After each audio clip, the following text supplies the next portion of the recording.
Hi hello welcome back to my channel.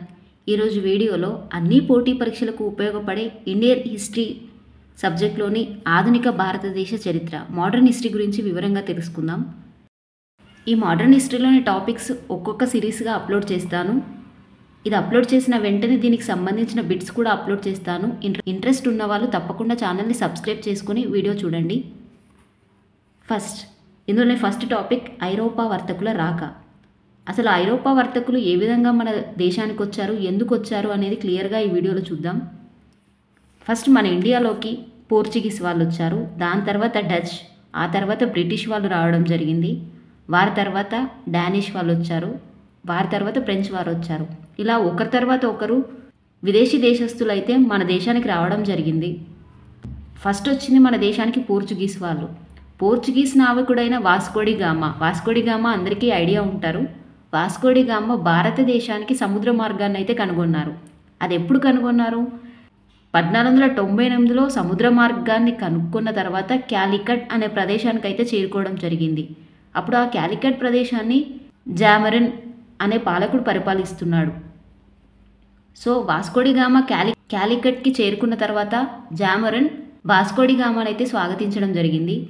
Vasco da Gama క్యాలికట్లో దొరికే మిరియాలను కొని Venice లేదా ఇటలీ మార్కెట్లో 27 రెట్లు అధిక ధరకు అమ్మి ఎక్కువ లాభాలు తీసుకునేవాడు అనమాట.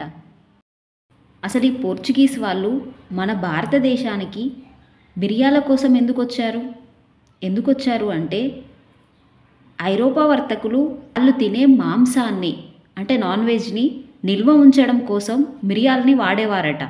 అంటే ఈ మిరియాలతో వేసి ఆ నాన్ వెజ్ని స్టోర్ చేసుకుంటే ఎక్కువ రోజులు నిల్వ ఉండేది. వాటి కోసం మన భారతదేశంలో ఎక్కువగా లభిస్తాయని మన ఇండియాకి రావడం జరిగిందనమాట. ఈ ముఖ్య సంఘటన వల్ల వివిధ దేశాలకు చెందిన ఐరోపా వర్తకులు కూడా వారి లాభాల కోసం భారతదేశానికి అయితే రావడం జరిగింది. సో పోర్చుగీస్ వాళ్ళు రావడం వల్ల పోర్చుగీస్ వాళ్ళే భారతదేశానికి రావడానికి నాంది పలికారు. పోర్చుగీస్ కంపెనీ భారతదేశంలో అయితే వ్యాపారం చేయడానికి క్రీస్తుశకం 1500 సంవత్సరంలో ఎస్టడో ద ఇండియా కంపెనీని అయితే స్థాపించడం జరిగింది. అలాగే మన భారతదేశంలో అనేక వ్యాపార స్థావరాలు కూడా నెలకొల్పారు. అందులో కొన్ని ముఖ్యమైనవి కేరళ తీరంలోని క్యాలికట్. ఈ క్యాలికట్ ప్రదేశం ఇండియాలోనే ఫస్ట్ స్థావరం. నెక్స్ట్ క్యాననూర్, కాంగ్రనూర్, కొచ్చిన్. కేరళ తీరంలోని క్యాలికట్ ఇండియాలోని ఫస్ట్ స్థావరం అయితే కొచ్చిన్ ఇది తొలి ప్రధాన స్థావరం. ఎగ్జామ్లో ఎలా అడుగుతారంటే పోర్చుగీస్ వారి తొలి స్థావరం ఏది అని అడుగుతారు. అప్పుడు క్యాలికట్ ఆన్సర్ చేయాల్సి ఉంటుంది. తొలి ప్రధాన స్థావరం వచ్చి కొచ్చిన్. నెక్స్ట్ కొంకణ్ తీరంలో గోవా, మహారాష్ట్ర తీరంలో బొంబాయి, సాల్శెట్టి బేసిన్, గుజరాత్ తీరంలో సూరత్, భావనగర్, డయ్యూ డామన్. అలాగే బెంగాల్ తీరంలో హుగ్లీ మరియు చిట్టగాంగ్, సత్గావ్. అలాగే తమిళనాడు తీరంలో శాంతోమ్. ఇవన్నీ పోర్చుగీస్ కంపెనీ వారు భారతదేశంలో వారి వ్యాపార స్థావరాల కోసం ఇవన్నీ నెలకొల్పడం జరిగింది. ఇందులో ముఖ్యమైనది క్యాలికట్, కొచ్చిన్. ఇది వచ్చేసి ఫస్ట్ స్థావరం, ఇది వచ్చేసి ప్రధాన స్థావరం. అలాగే గవర్నర్ వ్యవస్థ 1504 సంవత్సరంలో బ్రిటిష్ వారైతే భారతదేశంలో గవర్నర్ వ్యవస్థను అయితే స్టార్ట్ చేయడం జరిగింది. అందులో ఫస్ట్ పోర్చుగీస్ గవర్నర్ వచ్చేసి ఫ్రాన్సిస్కో డి అల్మిడా. ఇతను first Portuguese governor. Francisco Almeida వ్యాపార అభివృద్ధి కోసం అయితే బ్లూ వాటర్ పాలసీని అయితే అవలంబించాడు. ఇది సముద్ర వ్యాపారానికి అత్యంత ప్రాధాన్యత కల్పించే విధానం అన్నమాట. అందుకే బ్లూ వాటర్ పాలసీని అవలంబించాడు. Next Albuquerque. ఇతను పోర్చుగీస్ రెండవ గవర్నర్ మరియు అందరిలోనూ గొప్పవాడు. 1510లో బీజాపూర్ సుల్తాన్ నుండి అయితే గోవాని జయించాడు. అలాగే 1511లో శ్రీకృష్ణదేవరాయలతో అయితే మైత్రి సంధి కూడా చేసుకున్నాడు. ఈ ఆల్బుకర్క్ గురించి ఇంపార్టెంట్ ఏంటి అంటే శ్రీకృష్ణదేవరాయలతో మైత్రి సంధి చేసుకున్నది ఎవరు అని అడుగుతారు. ఆల్బుకర్క్ ఇతను పోర్చుగీస్ రెండవ governor. Next Nuno da Cunha. ఇతను పోర్చుగీస్ గవర్నర్లో మరొక ప్రముఖ ముఖ్యమైన వాడు.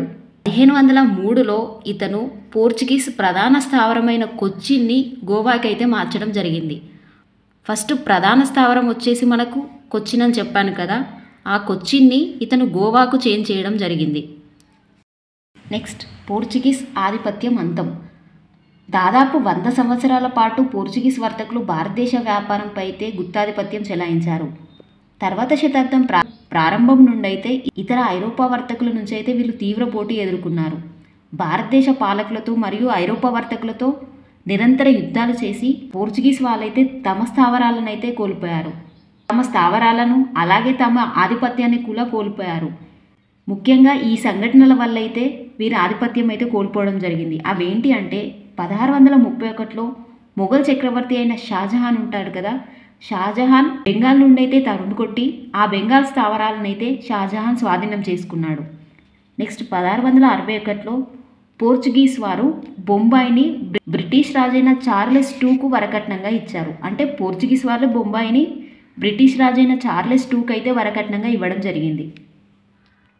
నెక్స్ట్ 1739లో మరాఠా పిష్వా బాజీరావు వన్ ఇతను పోర్చుగీస్ వారిని అయితే ఓడించి మహారాష్ట్ర తీరంలోని సాల్శెట్టి బేసిన్ ప్రదేశాలను అయితే స్వాధీనం చేసుకున్నాడు. తర్వాత 17వ శతాబ్దంలో ఆంగ్లేయులు నౌకా యుద్ధాల్లో పోర్చుగీస్ వారిని అయితే ఓడించి వారి స్థావరాలను స్వాధీనం చేసుకోవడం జరిగింది. భారతదేశంలో ఒక్కొక్కటిగా తమ వ్యాపార స్థావరాలను కోల్పోయిన పోర్చుగీస్ అయితే చివరకు గోవా, డయ్యూ, డామన్ ఇవి మినహా అన్ని స్థావరాలను అయితే కోల్పోయింది. ఈ 3 స్థావరాలు 1961 సంవత్సరం వరకైతే పోర్చుగీస్ ఆధీనంలోనే ఉండేవి. ఈ స్థావరాలను మన భారతదేశంలో విలీనం చేయడానికైతే భారత ప్రభుత్వం చేసిన ప్రయత్నాలైతే ఏవీ ఫలించలేదు. చివరకు 1961 సంవత్సరంలో భారత ప్రభుత్వం ఆపరేషన్ విజయ్ అనే పేరుతో సైనిక చర్యను చేపట్టి పోర్చుగీస్ వారినైతే గోవా, డయ్యూ, డామన్ల నుండి అయితే తరిమి కొట్టింది. తర్వాత వాటిని మన భారతదేశంలో అయితే విలీనం చేయడం జరిగింది. అంటే 1961 సంవత్సరం వరకు గోవా, డయ్యూ, డామన్ ఈ 3 కూడా పోర్చుగీస్ వారి ఆధీనంలోనే ఉండేవి. ఆపరేషన్ విజయ్ ఇది ఇంపార్టెంట్. ఆపరేషన్ విజయ్ అనే సైనిక చర్య వల్ల పోర్చుగీస్ వారైతే గోవా, డయ్యూ, డామన్ల నుండి అయితే తరిమి కొట్టి వీటిని మన భారతదేశంలో విలీనం చేయడం జరిగింది. దాదాపు 4.5 శతాబ్దాల పాటు మన భారతదేశంలో పోర్చుగీస్ వారు వారి ఆధిపత్యాన్ని చెలాయించారు. కాబట్టి పోర్చుగీస్ వారి ప్రభావం కూడా మన భారతదేశంపై స్పష్టంగా కనిపిస్తుంది. వాళ్ళు ప్రవేశపెట్టిన ఏంటో ఇప్పుడు చూద్దాం. పోర్చుగీస్ వారు 17వ శతాబ్దంలో అయితే పొగాకు, మొక్కజొన్న లాంటి పంటలను ప్రవేశపెట్టారు. అలాగే భారతదేశంలో ముద్రణా యంత్రం, ప్రింటింగ్ ప్రెస్ దీన్ని కూడా వీళ్ళే పరిచయం చేశారు. మరి ఫస్ట్ ప్రింటింగ్ ప్రెస్ ఎక్కడ అంటే గోవాలో తొలి ప్రింటింగ్ ప్రెస్ని అయితే వీళ్ళు ఏర్పాటు చేయడం జరిగింది. అలాగే భారతదేశంలో క్రైస్తవ మతం కూడా బలంగా ఉండడానికి పోర్చుగీస్ వాళ్ళే కారణం. వ్యాపారంతో పాటుగా వీళ్ళు క్రైస్తవ మత ప్రచారాన్ని కూడా చాలా ప్రాధాన్యత కల్పించారు. పోర్చుగీస్ క్రైస్తవ ప్రచారకుడైన సెయింట్ ఫ్రాన్సిస్ జేవియర్ ఇతను గోవా మరియు తమిళనాడు తీరంలోని దాదాపు 7 లక్షల మత్స్యకారులను అయితే క్రైస్తవ మతంలోకి అయితే మార్చాడు. సెయింట్ ఫ్రాన్సిస్ జేవియర్ ఇతని పార్థివ దేహం వచ్చేసి గోవాలోని బామ్ జీసస్ బాసిలికా అనే చర్చిలో అయితే ఇప్పటికీ దర్శనమిస్తుంది. యునెస్కో వారైతే ప్రపంచ వారసత్వ కట్టడంగా గుర్తించడం జరిగింది.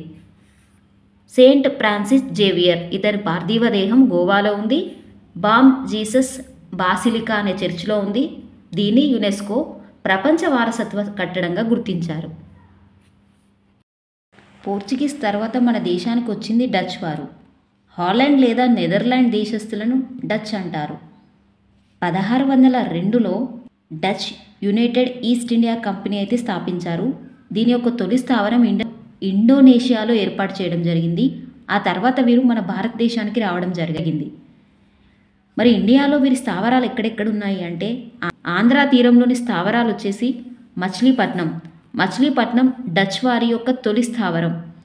నెక్స్ట్ తమిళ తీరంలోని స్థావరాలు పులికాట్, ఇది డచ్ వారి ప్రధాన స్థావరం. మనకు తొలి స్థావరం, ప్రధాన స్థావరం అయితే ఖచ్చితంగా గుర్తుపెట్టుకోండి.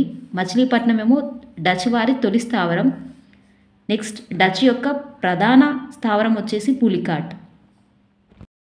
అలాగే బెంగాల్ తీరంలోని స్థావరాలు హుగ్లీ మరియు చిన్సురా, ఒరిస్సా తీరంలో బాలసోర్, కొంకన్ తీరంలోని స్థావరాలు వచ్చేసి గోవా. డచ్ యొక్క ప్రధాన స్థావరమైన పులికాట్ నుంచి నాగాపట్నానికైతే మార్చడం జరిగింది. 1759 సంవత్సరంలో బెంగాల్లో జరిగిన బదేరా యుద్ధం. ఈ బదేరా యుద్ధంలో ఆంగ్లేయుల చేతిలో ఓడిపోయిన డచ్ వర్తకులు ఇండియాని వదిలి వెళ్ళిపోయారు. ఇది ఇంపార్టెంట్. 1759 సంవత్సరంలో బదేరా యుద్ధం ఎవరి చేతిలో ఓడిపోయారు అంటే ఆంగ్లేయుల చేతిలో ఓడిపోయిన డచ్ వర్తకులు మన ఇండియాని వదిలేసి వెళ్ళిపోయారు. దీని తర్వాత డచ్ వాళ్ళు మన దేశంలో కనిపించలేదు ఇంకా. డచ్ దేశస్థుల తర్వాత మన భారతదేశానికి వచ్చింది ఆంగ్లేయులు. 1599లో లండన్ వ్యాపారస్తులు the governor and company of merchants of London trading of the east India అనే పేరుతో ఒక వ్యాపార సంస్థను అయితే స్థాపించారు. ఇదే ఇంగ్లీష్ ఈస్ట్ ఇండియా కంపెనీ. దీన్నే జాన్ కంపెనీగా కూడా పిలిచారు. The governor and company of merchants of London trading of the east India, దీన్నే ఇంగ్లీష్ ఈస్ట్ ఇండియా కంపెనీగా అయితే పిలవడం జరిగింది. నెక్స్ట్ 1600 సంవత్సరంలో ఇంగ్లాండ్ రాణి ఎలిజబెత్ I ఇతని నుంచి అయితే వ్యాపార అనుమతుల కోసం అలాగే తూర్పు దేశాల వ్యాపారములపై 15 ఏళ్ల గుత్తాధిపత్యానికైతే అనుమతి లభించింది. అంటే 15 ఏళ్ల వరకు ఈస్ట్ ఇండియా కంపెనీ ఉంది కదా, ఈ ఈస్ట్ ఇండియా కంపెనీ మినహా ఇంగ్లాండ్ నుండి ఏ ఇతర వస్తువు కూడా మన భారతదేశానికి కానీ లేదా ఇతర తూర్పు దేశాలకు కానీ వెళ్ళడానికి వీలు లేకుండా ఈ అనుమతి అయితే తీసుకున్నారన్నమాట. నెక్స్ట్ 1608లో ఇంగ్లాండ్ రాజైన జేమ్స్ I ఇతను ఈ ఇంగ్లీష్ ఈస్ట్ ఇండియా కంపెనీ యొక్క గుత్తాధిపత్య అధికారాలను ఎలిజబెత్ I 15 years అనుమతిస్తే జేమ్స్ I మాత్రం ఈ అధికారాలకు అపరిమిత కాలాన్ని అయితే పెంచాడు.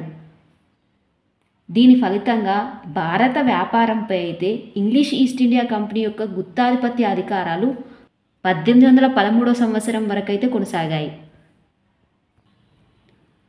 మన భారతదేశంలో ఇంగ్లీష్ ఈస్ట్ ఇండియా కంపెనీ యొక్క వర్తక స్థావరాలు అయితే ఎక్కడెక్కడున్నాయో ఇప్పుడు చూద్దాం. 1608 సంవత్సరంలో ఆంగ్లేయులు అయితే సూరత్లో అయితే వారి తొలి వర్తక స్థావరం అయితే ఏర్పాటు చేసుకున్నారు. ఇది జహంగీర్ యొక్క అనుమతితో సూరత్లో అయితే తొలి వర్తక స్థావరం ఏర్పాటు చేయడం జరిగింది.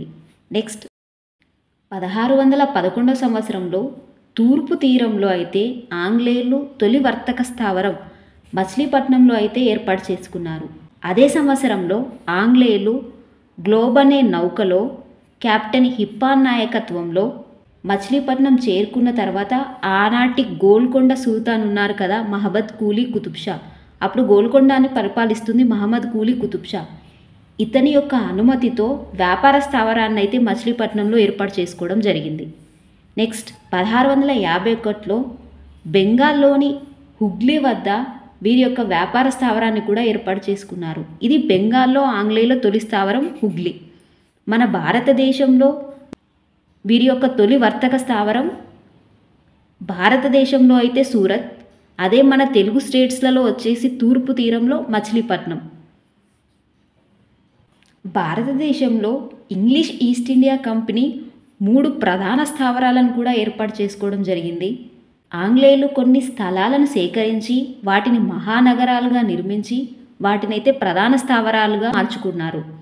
అందులో ఫస్ట్ మద్రాస్. 1639లో దామర్ల వెంకటాద్రి నాయుడు, ఇతను అరవీటి వంశస్థుడైన విజయనగర చక్రవర్తి.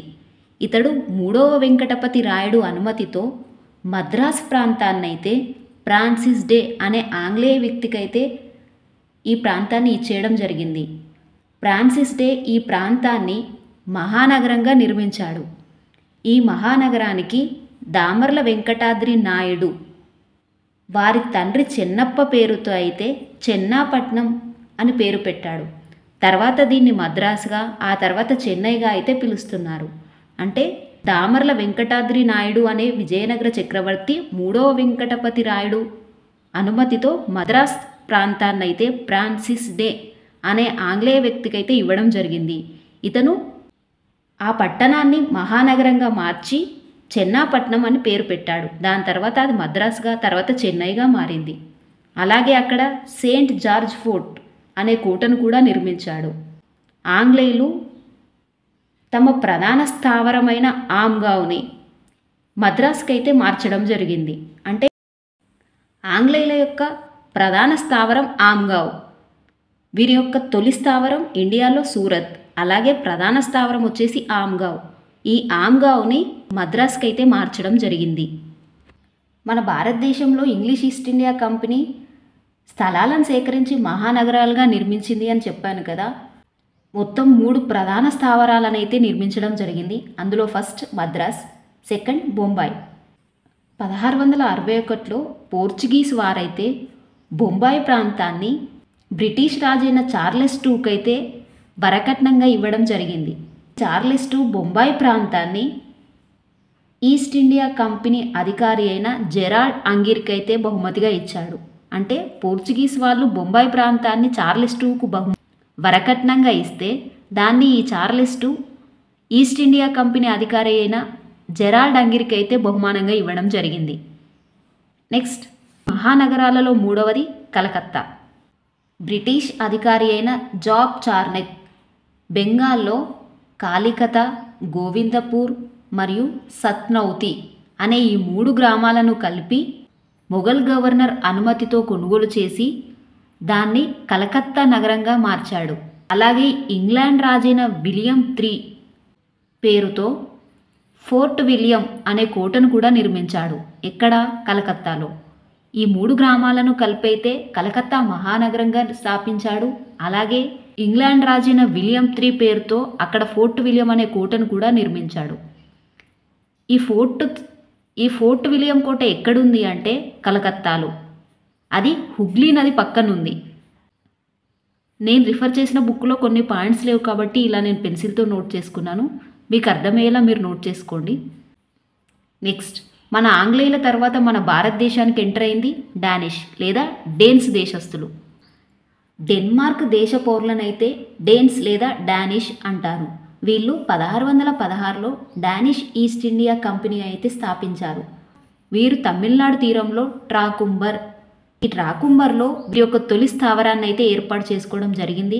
అలాగే బెంగాల్లో సెరంపూర్లో వీరి యొక్క ప్రధాన స్థావరాన్ని అయితే ఏర్పాటు చేసుకున్నారు. అంటే డానిష్ వారి యొక్క తొలి స్థావరం వచ్చేసి ట్రాకుంబర్, ప్రధాన స్థావరం సెరంపూర్.